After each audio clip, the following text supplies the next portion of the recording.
suis née en Martinique et j'ai 30 ans. Il faut que je m'habitue à ma trentaine d'années. Et donc je suis née dans une famille monoparentale avec ma maman qui s'occupait de ses deux filles.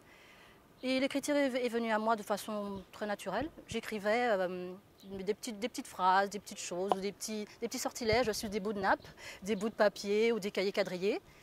Ou alors je lisais des livres et je raturais des phrases qui n'étaient pas très intéressantes ou qui se terminaient très bien. Et donc je changeais les fins des histoires. Et c'est là m'est venue l'idée d'écrire, tout simplement. D'écrire sur les histoires de monstres, les princesses éventrées, les nounours décapités. Enfin un petit peu pour un petit peu me venger sur le monde en fait. J'étais pas très satisfaite de ma vie de petite fille. Donc je me vengeais un petit peu sur tout ce qui était parfait. J'avais pas mal de soucis dans ma petite vie de petite fille. Je trouvais que mon innocence filait trop vite. Étant née dans un HLM, je voyais beaucoup de choses assez nauséabondes et morbides. Donc je retranscrivais un petit peu tout ça, toutes ces histoires que je mettais à ma sauce, pour pouvoir justement m'en libérer, pouvoir effacer mes phobies, on va dire un petit peu ça, mes peurs d'enfant, mes frayeurs, tous les monstres dans mon placard. J'écrivais des histoires là-dessus pour pouvoir les évacuer, tout simplement, et leur donner une vie autre que dans ma tête. Alors j'ai écrit 3 livres. Des recueils de nouvelles pour l'instant, puisque dans ma tête tout va très vite, donc il vaut mieux écrire des histoires courtes. Je n'ai pas besoin comme ainsi d'une introduction, développement, conclusion, je vais droit au but, comme dans la vie. Donc j'ai écrit 3 ouvrages. Le premier, Les Enfants de l'ombre. Hop, Les Enfants de l'ombre, ici. Ce livre donc, est un recueil de nouvelles, donc c'est l'histoire d'enfants, simplement confrontés à leur part d'ombre. Donc ce sont des enfants torturés, violés, agressés, des enfants aussi bourreaux. On les retrouve avec des pouvoirs surnaturels, pouvoir se venger du monde des adultes. Et aussi des histoires d'enfants qui ne se sentent pas à leur place dans ce monde.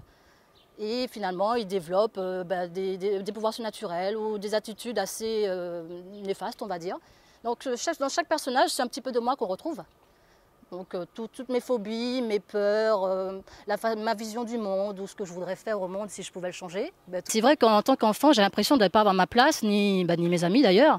On était dans un monde d'adultes assez déplorable. Et donc finalement, en regardant un petit peu tout ce qui se passait, j'ai tout simplement retranscrit tout ça. Ceci dit, je tiens à préciser que ma vie personnelle se passe très bien. Voilà.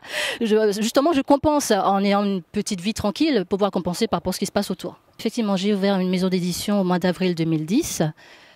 Tout simplement parce qu'en tant qu'écrivain, j'ai été indépendante pendant 2 ans et demi à peu près.